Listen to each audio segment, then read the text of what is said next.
Are live. Welcome everyone. Oh, I hear an echo. I think no. It's okay for you. Your side, Sarah. No, it's I think it's fine. Good. Okay. So welcome, Sarah. I'm so excited to be here with you, the #1 social media expert. Yay. I now do declare you. So thanks for taking this time, because I really wanted to share with my audience about your expertise, and also because so many of us have such limited time that it really does make a difference to know what to do, to know the best tips and tricks. And so I'm excited for you to share all those with us, Sarah. But first of all, I'd love you to introduce yourself and let everybody know where you're from and a little bit about yourself and how you got into, how you became a social media expert. Sure. So hello, everyone. I am Sarah. I live in Germany, in the north of Germany, where the sun never shines. Like, it's a weird place here, but yeah, well, I'm used to it. Yeah, I'm a social media expert for coaches. So I coach coaches, which I know is a bit of a weird thing, about how coaches can use social media to attract high-end paying clients for their coaching services. And I work with like different coaches from different areas, like business coaches, health coaches, life coaches, mindset coaches. I have some like horse coaches as well as my clients. I work with like all different kinds. Like, I had a photography coach, so like really all different kinds of coaches. Awesome. And I help them to get clients with social media, because I love social media. I've been using this for it feels like forever. So I studied marketing a couple of years ago, and then worked in a corporate job, and I was really not happy in like a normal 9-to-5 job, really not my style. I was a terrible employee. So I actually quit before they fired me. And then became first a freelancer for different social media things. And now I run my own company where I do one-on-one coachings. I have a membership program, and I have a Facebook ads company where we as a team run Facebook ads for coaches. So pretty exciting. Awesome. So when did it start, Sarah? How long have you had your company going? Well, like the company I'm having for about 1.5 years now. And before I did all these different freelance things, and they kind of like transformed then into my company. So it was like this ongoing process. Right. Cool. Great. Okay. So let's get into the meat of this. But I'm hearing my voice coming back. It's really weird. Anyway, let's see. For me, it's fine. So I hear you fine. Just like one time. I don't know why it's coming back. Hang on a second. Okay, I'm just closing all the other faces. It's as if it's I'm hearing it from somewhere else. Anyway, okay, it seems to be okay now. Okay, so I want to dive into what is the most efficient. I am your ideal client, so it's true. You should work on me. Yeah, well, who knows? I'm really curious, about. We chatted a little bit, and I already picked up a few tips. But for somebody like me, which social platforms do I really need? That was the #1 question. Which are, because I can tell you, I can share with you, for me, who I really don't know much about it. I know what I enjoy. It's a little bit like, That's a good thing. Yes, I really enjoy hanging out on Facebook, and yet I hear the experts say that Instagram has a much further reach, and you'll reach 3 times more people. And I thought, okay, I should really be on Instagram then, but I'm never really comfortable hanging out there. So yeah, I'd love to know your. Well, I mean, in general, I'm a big fan of doing what you actually like. So if you really like Facebook, I don't recommend to go somewhere else in the beginning, but then to stay on Facebook first, do different things there. I mean, and even Facebook is like a huge platform. You have like pages, profile, group, events, stories. You have so many things just within Facebook. So then I'd rather stay there if I was like you. And then if once that works, then you can always go to different platforms later on.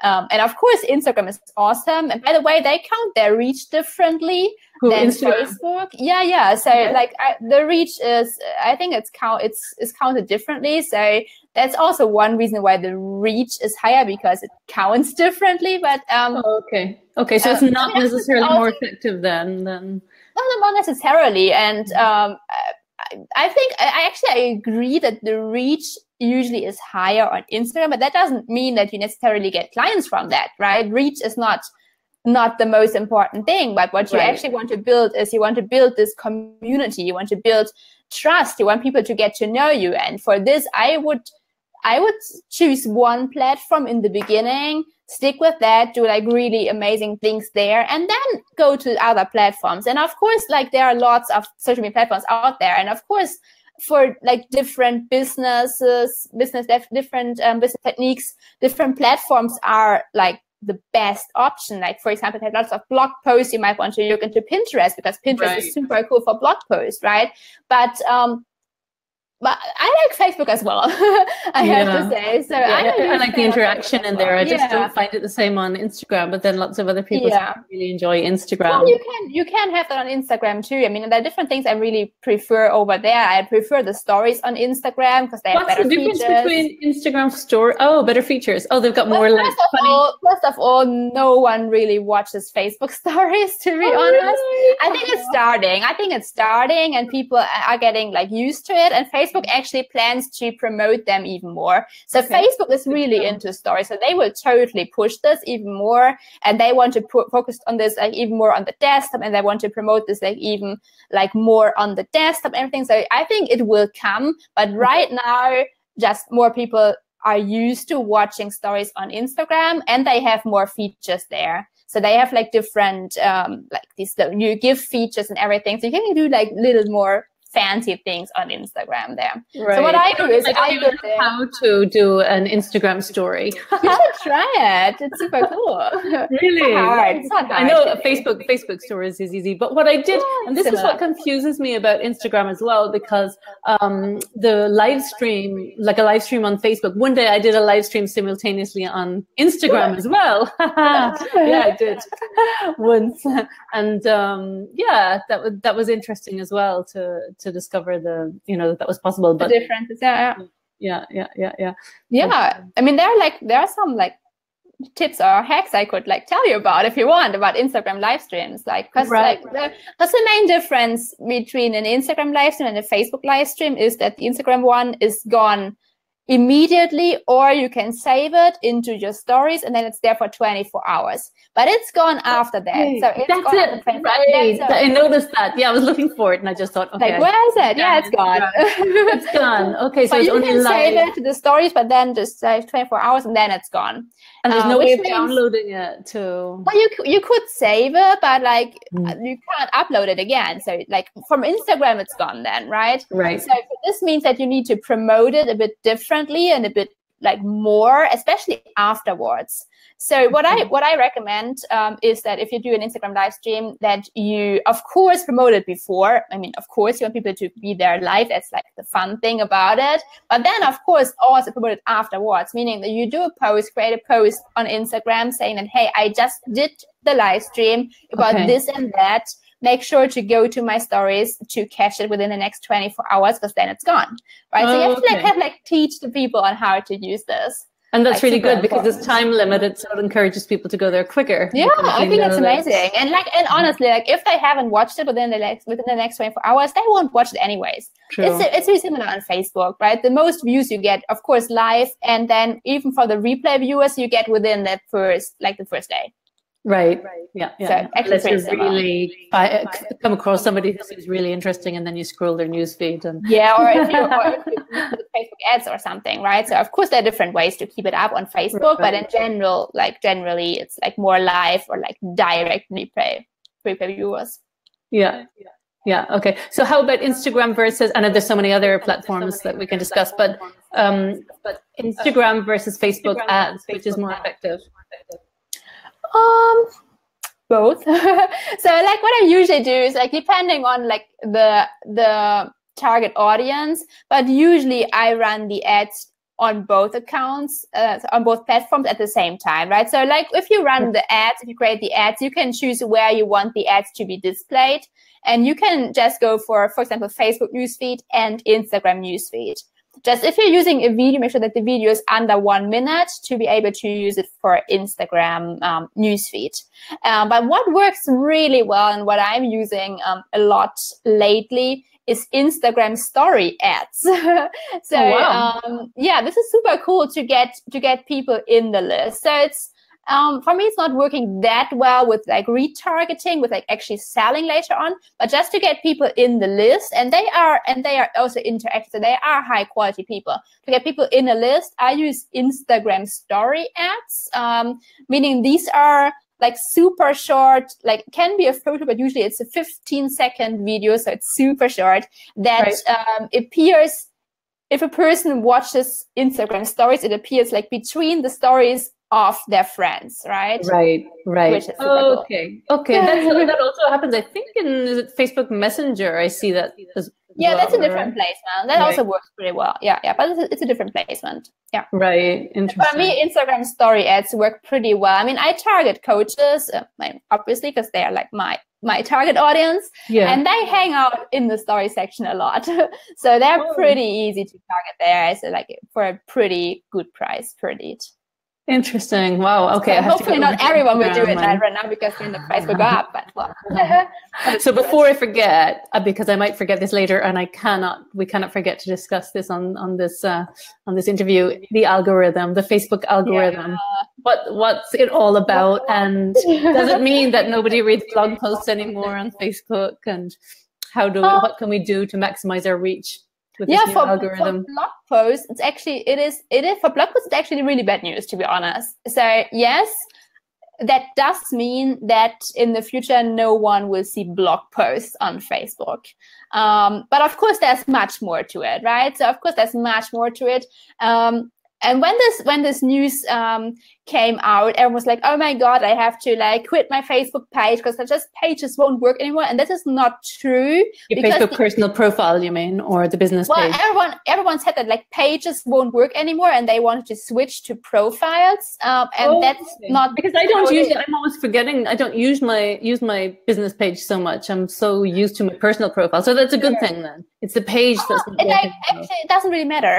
It doesn't really matter because the algorithm applies to every single like sub-platform, right? Okay. So it applies for pages as well as for profiles and also groups and events and all these other things, right? So, so this, like for example, if you are sharing lots of blog posts with your Facebook profile, your private profile, this will also mean that once this is fully rolled out, that the blog post you're sharing won't get a lot of reach.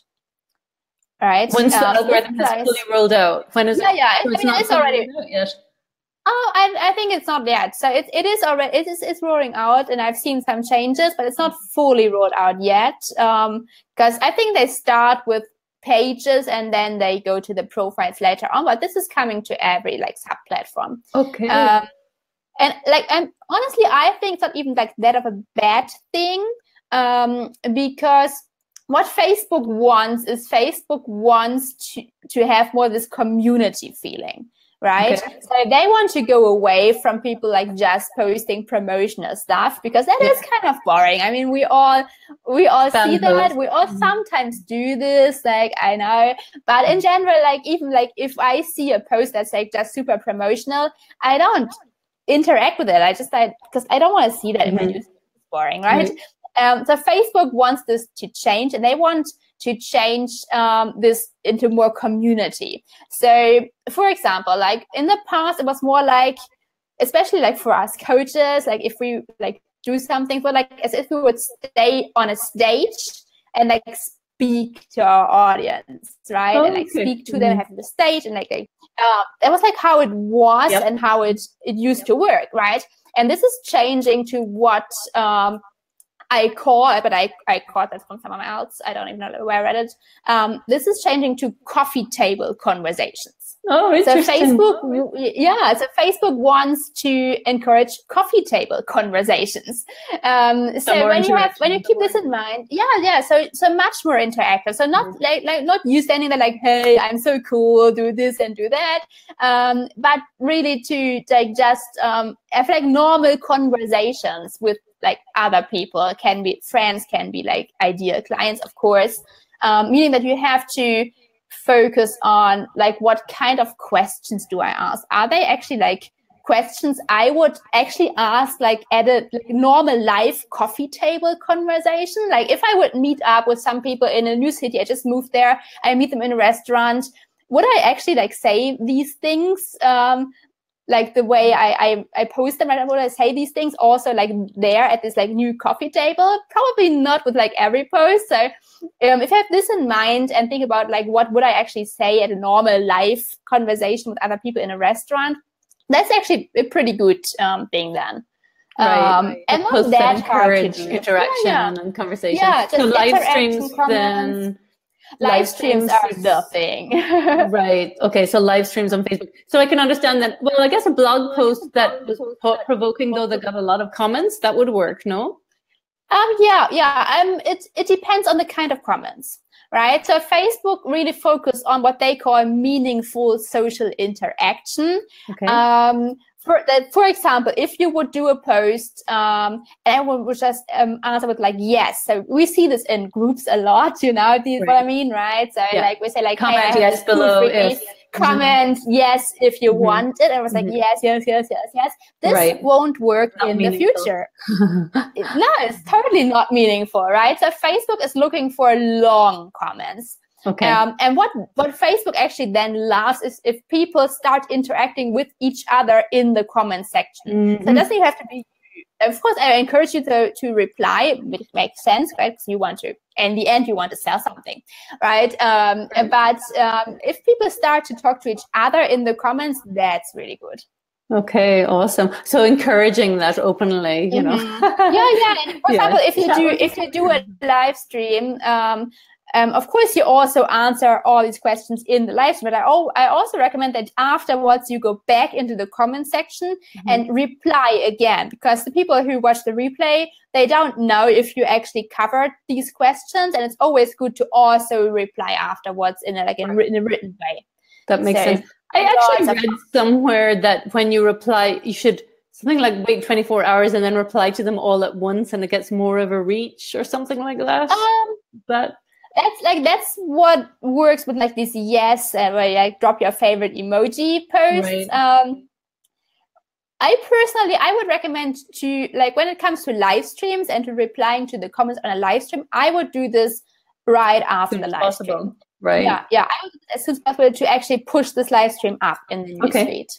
That makes sense. Because as I said in the beginning, like the most views you get directly after. Right, so like within the first hours, you get the most views on a live stream. So I would really try to like push the post up with like replying to the comments, also in a written way afterwards. And of course, interact with people in the live stream itself. Right.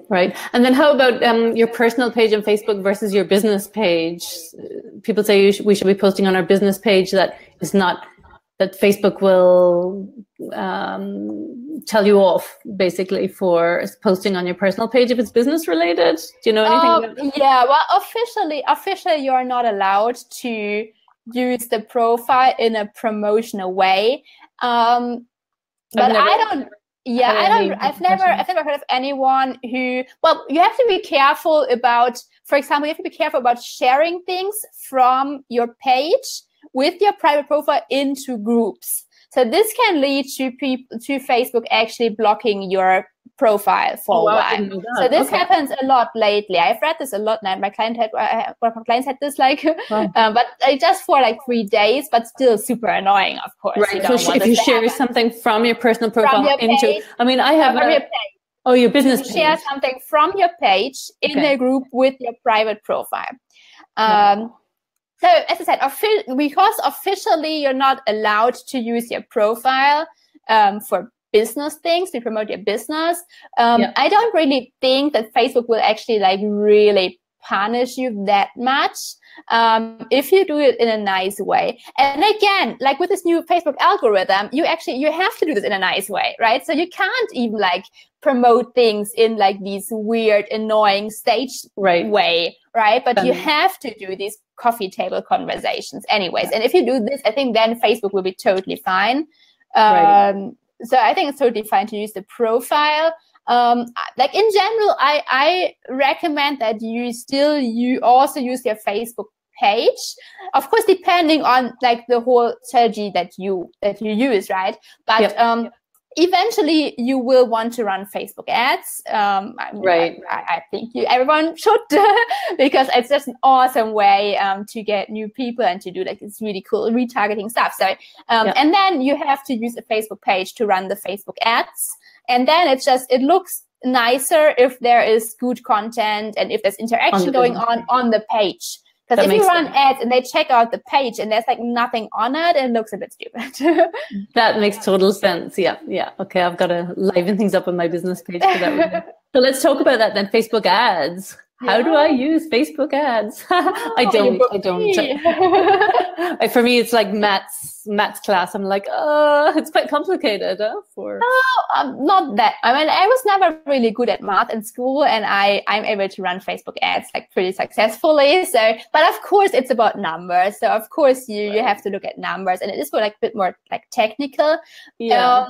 Some people really geek out over them and find it fun to follow. I do that. I believe the numbers and like everything. I get really excited about this.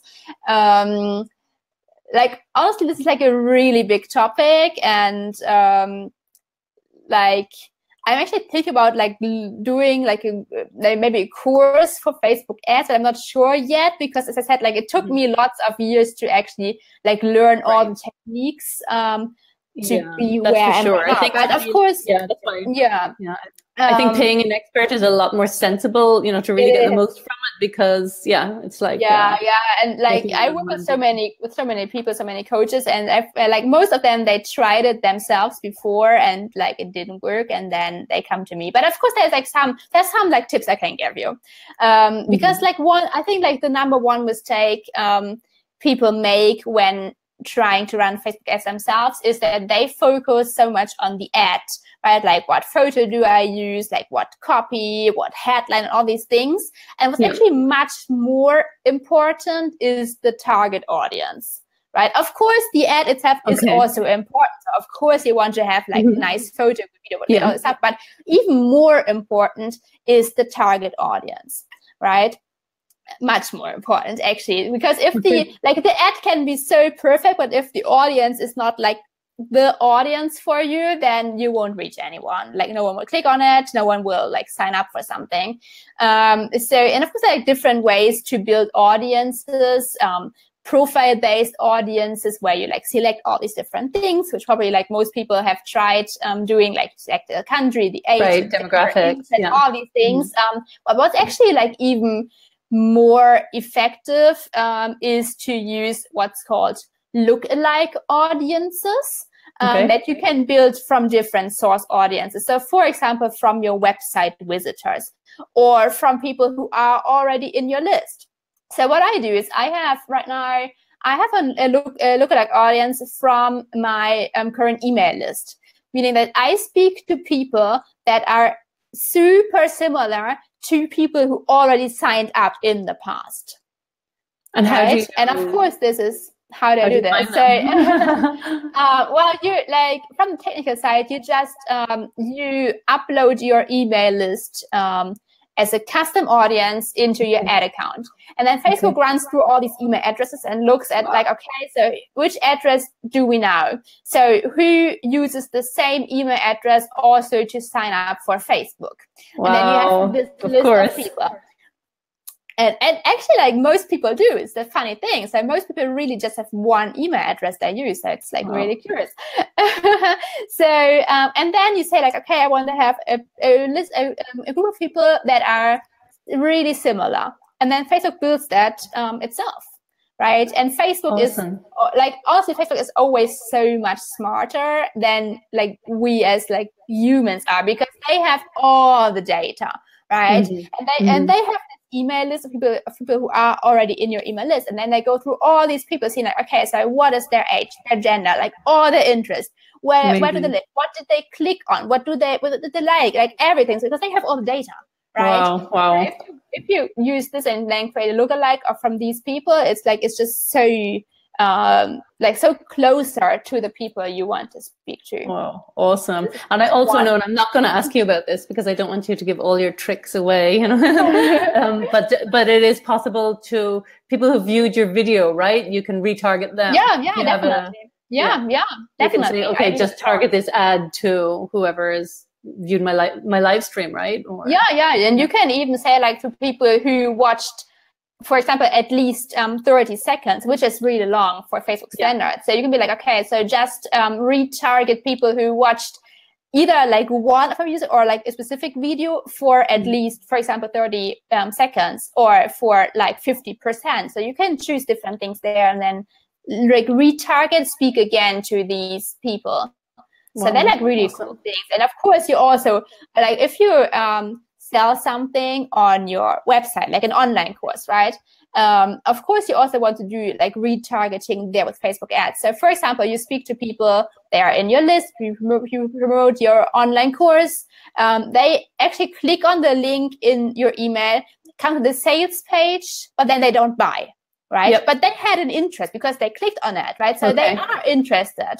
Mm-hmm. So, of course, I would recommend to then run like a retargeting campaign to those and being like, I know that this is something for you. So why haven't you bought yet? Or like use it. Right. And then you can like do this really specific. You can retarget people who were on the sales page and who actually like clicked on the buy button and were on the actual page where they had to like fill in all their like name, info stuff, and then didn't buy. And they're like super like hot leads. So definitely retarget those, right? So like this is like lookalikes and retargeting. Super important. Wow. Oh my God. It's a minefield for me. But yeah, definitely. It pays to pay the expert, I think, right? In that respect. How about Pinterest then? If blogging doesn't work and I need to, because I want to share my blogs, can you promote on Pinterest? Or Pinterest. I think Pinterest is for people who blog a lot to promote blog posts. Pinterest is like the social media platform to do that. Because it's more a search engine. Right. That's where, because I was going to say, one of the questions was, how do I drive traffic to my website? I was really curious about that. So would Pinterest be one of the most effective ways to drive traffic to your website? Well, they're always different. Yeah, there are always different ways. So for blog posts, that's actually what I do as well. I use Pinterest also to promote my blog posts. And then, of course, in the blog post, I have different links to like sales pages or my coaching offers and these things. So for blog posts, Pinterest is super cool because like how it works there is that once you've done this a while, and of course it needs some time, you need to really pin a lot every day, but there are like different third-party tools you can use. But then you don't do this manually. Oh, wow. Okay, that's good to know. You still have to fill it in, so it still comes from you. But then, like I use Tailwind because otherwise you get crazy. So honestly, you have to use like Tailwind is the thing I prefer and it works pretty well. And then the thing is like a pin can actually, of course, like usually it gets repinned by other people. That's what you want to achieve, right? Right. It's kind of like sharing in Facebook. Yeah, similar to sharing. And then people pin the pin on their different boards. And then a pin can actually like go viral there. So if you...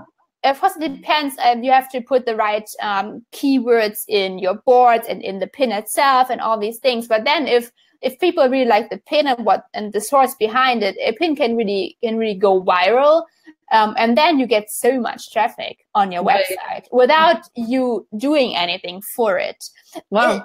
It takes a while, so don't expect this to happen like right at the begining. It takes some effort, like it's everything, right? You have to put in the work. That's just how it works, or pay somebody to put the work in for you. I do that, so I can also do that. Right. Yeah. You work with a team, Sarah, right? That I mean, what happens if for a high-end client to sign up with you? Then what do you assign somebody to? Yeah, well, it depends. So I have one-on-one clients where I do the the coaching itself, right? So we usually meet every week for 45 minutes where I go through the whole strategy and we develop different techniques, and then they do live streams and blah. So they do everything. So I coach them and I help them to get clients with everything. And then additionally, if like either my one-on-one clients or like someone else needs help with anything about social media, then I have a team, and we do this as a team when we provide different social media things like Pinterest, for example, so we can so that you could outsource it so that they would take care of the posting, etc. Well, it's all my team, so it's like it's not outsourced as such, but it's like all within the Get Some Magic from the coach, it's outsourced. Because you can't do everything. Like even I personally, I don't do everything, right? So I have a lady who cuts my videos, for example, because I just don't have the time. I mean, why would I even do this? Like, it takes so long for me. I mean, of course, I run my own ads. I mean, sure, because I know how it works and I just like it. Just like some things, like even I do it like everything, because why? Like even I have so less time, so limited time. I have a dog, I have a pony, I have a son. So I have lots of like things in my life. So like even I make sure to give things away that I don't need to do to just stay sane. Right, to outsource them. Yeah. Okay. So before I move over to LinkedIn, I have to cover that one first. But let's talk more about getting the SEO, the driving traffic to my website. So Pinterest is one way, or what are the most effective ways to drive traffic to your website? Yeah, if you have blog posts, I would definitely go for Pinterest. Definitely. And then of course, it depends on what you want the traffic to do, right? I guess get subscribers, or to check out sales pages. Yeah, so I mean, I also run Facebook ads for that. Okay, so Facebook ads would be the other effective way. Yeah, so, and like, I mean, of course, I also post about this organically in my Facebook group, on the page, on the profile, right? But as we said earlier with the new algorithm, it really depends on what you want to promote. So sales pages are, of course, a bit harder to actually promote organically within Facebook. So I totally run Facebook ads for that. Right. And how about the Google search, like SEO, something that I never figured out how that works. But well, I'm not an SEO expert, to be honest, which is why I'm really into social media. I mean, if you know how to do this, honestly, I think for us coaches, it's quite hard to actually rank for sales pages, to actually rank on the first page on Google. Like, of course, like also for this blog post are cool ways to do this, because then you can use different keywords that are not used by these like huge competitors that much, because of course you want to look for keywords that are searched by people, but are not used by other competitors or by other sites that much, right? So this is like the main thing, but I'm not really an SEO expert. Oh, okay. Oh, good. I don't feel so bad now, but not really knowing how it works. I use Facebook ads and Pinterest, and I drive organic traffic to my website. Right. Okay. So LinkedIn is not something that you. Yeah. I also use LinkedIn. Oh, you do? Okay, because that apparently has a great reach too. I do. I also use LinkedIn. Not as much as I use Facebook, to be honest. But like, you can also run ads. I mean, I'm really into ads, as you know.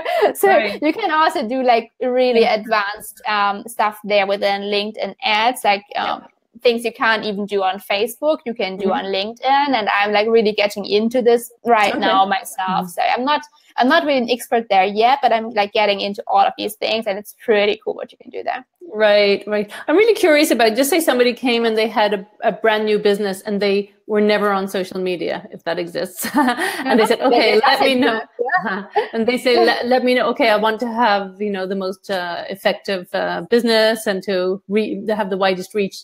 Which social media platform should I master? And they're open to any, because they don't know any. The thing is, that depends. And this is like such a bad answer, and I know that, but it really does depend.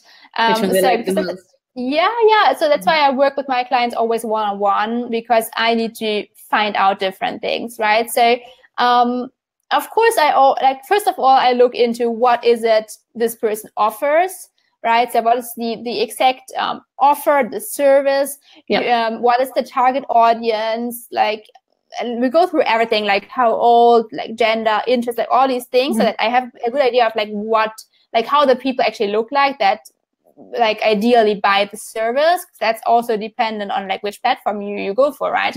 And then I also, of course, find out what, like in my case, the coach, what like actually like what his or her personality is. Right. So okay, that makes sense. It's like, is she more like a writer? Right? Yeah, it's really personal. So like, is she like really good in writing? Or is she like really good in videos? And of course, I always encourage them to try new things, but it's easier to start with like what you already have and what you already enjoy. Right. And then I go for something. I like, honestly, I like, if really this person has never done anything, I usually go for Facebook. In the beginning, because you can do so many different things there, right? But then it really depends, like if we create a group, or if we really build the page or use the profile. That really depends on like different techniques. And you can even go for like create a big group as the goal, or create a temporary group for like just like a challenge or mini group. So like there are like lots of different things you can do, but it does really depend. So this right. How about Twitter? I just thought that's one thing another thing I don't really use. I used that a lot in the past when I was really into the blogging things. I am still a blogger, and I was like super active with this, and I had like really lots of visitors on my blog and everything. And Twitter is really good to build connections with companies, right? So also like personally, if I have a question, like, or like a complaint about something, I usually reach out to the company via Twitter, because I noticed that you get like the fastest response there. Rather than Facebook. But okay, that's true about airlines. If you want to attract get an answer from an airline, I've heard of that before. Okay, but as regard to coach promoting her business, it's not really. So for coaches, I think it's not really the best platform, to be honest. I like it. Like privately, I like it, because I think like there are like lots of crazy people there, which I like crazy people. And like in mean positive crazy, right? Not like weird Facebook crazy people. Like true, because they're like different. Like Twitter users are different. But to promote a coaching business, I don't like it that much, to be honest. Okay. Right. Okay. And then of course there's Snapchat and Tumblr, which I know nothing about. There's so many more, right? There are so many more. It's like this Snapchat is common, right, with younger. Yeah, and in the US. So this also really depends on where you live. So if you live in the States, Snapchat, I would like, if you live in the States and you're a coach, I would definitely check out Snapchat, because it's huge there. Right. So, or if you want to work with, like, if you want US clients, right? I would totally check out Snapchat in that case, because it has a pretty loyal audience there. It's like, it is for young people, but there are also like older people on there. So it's not just for a really young audience, but it's like, it's also like getting older. And Snapchat actually has like lots of new features. So they're like really, they really want to like up their game, and they have lots of new features and like new analytics and new different things. So it's super cool. So it's supposed to promote your business on Snapchat as well. Yeah, you can. And they really want to push their ads there also. Right. We can also run Snapchat ads, and that's also good. Wow. I mean, I know so little about Snapchat. My daughter managed to film me the other day telling them to eat mandarins, and she shared the snap on my Snapchat. It is really similar. It's really similar, yeah. So, because I'm based in Germany, and I work mostly with people from Europe because of the time difference. Because I usually don't work on the evenings because I get too tired. So that's why I don't use it to promote my own business, meaning Snapchat.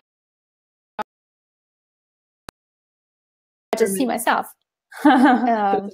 So maybe I just talk to myself. But yeah. Oh, there you are. Good. Because but if you live in the States, then I would totally go for Snapchat. But if you live in Europe, and if you mostly want to speak to people in Europe, and you don't want to like do too many things at the same time, then I would go more for Instagram, to be honest. Right. Okay. Instagram. Okay. So yeah, I think just in summary for me, I'm not doing as badly as I thought I was regarding my social media. No, absolutely not. And yeah, no, it's just to get more into Instagram, probably, I would say, as a result of this conversation. I mean, like, because I know that Facebook is working pretty well for you already. So yeah, I would just search out, connecting with people on there. So so if one thing is working for you, then I would recommend to stretch out, not before. So if you're just trying one thing is not working, then don't give up on it, but just like really get into this one thing. But if one thing is working, then you can totally stretch out. And no, I have actually, it's hilarious. I don't even know how to log into my Pinterest account, but my assistant is apparently posting my blogs there, and a friend told me she saw me on Pinterest. So I said I have to figure out how to use it. I would have a look if like what she does is like good. I have to figure out. No, she uses good keywords and everything. But right. Okay, good. I think it's worth learning. It's worth learning. Yeah. Okay, here's a question you've probably never been asked before related to social media. Wait, have we covered the basics? What to do if I have limited time? That was one question I didn't really cover. Let's do that before I ask you. Stick to one platform. Okay, stick to one platform. Like honestly, because people always think that because they exist so many platforms that you have to be everywhere, but that's not true, right? Yep. So if you have really limited time, stick to like one platform and even on the platform, just do like one thing. So like for example, on Facebook, and for example, if you already have a Facebook group and it's like going okay, then like put energy into this group to be like have this like really amazing group and do this like super well, because you don't need like lots of people to get paying clients, right? But if everyone really loves you and everyone wants to work with you, it's totally enough, right? And like 100 people can be enough in a group. Absolutely. Yep. Quality, not quantity. Yeah, absolutely. Definitely. Yeah. Definitely. Right. So here's the final question then to wrap it up. How much this is all like strategies and how to, and then mindset. I think you know a thing or two about mindset. How much do you think mindset influences? Because for me, you know, I think, you know, when we're open and connected, then that's where clients come in. So how much do you think of that is relevant? That's a really good question, because I actually did a video about this in my own group a couple of days ago. Yeah, because it's like something that always comes up also in my own mind. So the thing is, like I'm a huge fan of mindset. I mean, of course I am, and I work on my own mindset a lot. And I know that it's super important to have the right mindset, and like really, like if you really do this in a good way, that you attract clients, right? But I still think that you need a strategy. Right. So I don't say that like you just feel super good and then the clients will come. Of course this can happen. Right? But I think it's so much easier to combine this with strategy. Because imagine if you have this whole funnel set up and you run Facebook ads and just it feels really good. You have this super cool video in the Facebook ads, and you just like you did this like one video and you use this for the Facebook ads, and then you have this funnel and everything like it, and then you like be like, okay, I feel so good right now and I have all these things set up. Well, then the clients will really come, right? Yeah, the mindset, the confidence, and just common sense. So if you combine these things together, and that's why I always really make sure that I just do things my clients actually enjoy doing, because of course it is about mindset. And I also noticed that it's funny, but that if my clients like are really passionate about their offer, like at this time they're like, oh wow, I have so much time, I feel so good, I can like take in so many clients, then the ads perform better. Then if they're like, oh, actually I don't have much time and I don't know, and my services, and that's actually like, then even the ads are performing that well. It's like it's really that's really good. That's awesome that you have that edge but in general, but in general, I think you need strategy. You need to have different things in place to be able to like reach your goals, depending on your goals, of course. But I think like most people who are watching this have like pretty high goals, right? And then it's super cool to have the right mindset and the things in place. And then it's super easy to get clients. Awesome. Awesome. Okay. So how can you support people? I know you have a membership program, Sarah. And I do. I mean, I have one-on-one coaching, but I'm actually booked out for that right now. So because I can just serve like a really limited amount of people to be able to like really serve them. But yeah, I have membership programs called the Magic Circle. We can put the link maybe in the comments afterwards. Okay. Yep. I don't even. I put it there. Yeah, go ahead. Yeah. What is the link? I put it afterwards in the. Okay. Awesome. To a membership, the Magic Circle, it's with weekly trainings about everything about social media, right? So we cover all the news. So we did like lots of things about the new algorithm, like really detailed. So I always combine the news with strategy and about like what I recommend to do, like especially as a coach, about how to handle these news. So tomorrow will be about Snapchat and Pinterest actually. But all these features, I always cover all these features that are new, explain like how to use them, and then about like how to implement this into the strategy as a coach. So this is pretty cool. Right. So actually, I'm just thinking would be good for virtual assistants as well, right? Yeah, definitely. I have some of my groups in the group as well. So some VAs who offer that for other people, because it is really important to know what's going on, right?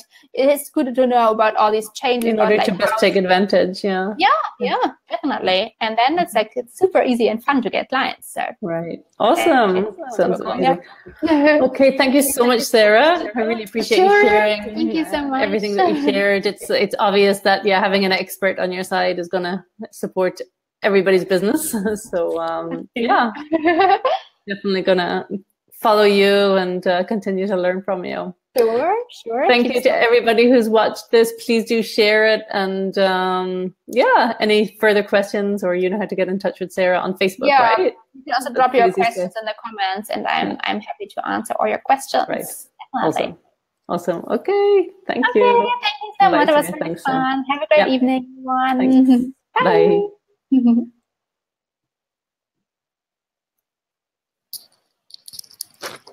Are we still live? I'm just dancing. You're dancing. I think we are. It's not ending. How weird. I don't know. I can't get rid of it. We're still live, I think. Can you hear me still? I can still hear you, and the live sign is still up, so I'm pretty sure we are still live. It won't let me end it. We're stuck here forever. Maybe if you close your browser, I guess I'll have shut everything down. I wanted to chat with you for a moment after ending the broadcast. Yeah, it just won't let me, so I'll close the browser. Maybe that's the easiest way. We can always chat later. Bye. Bye.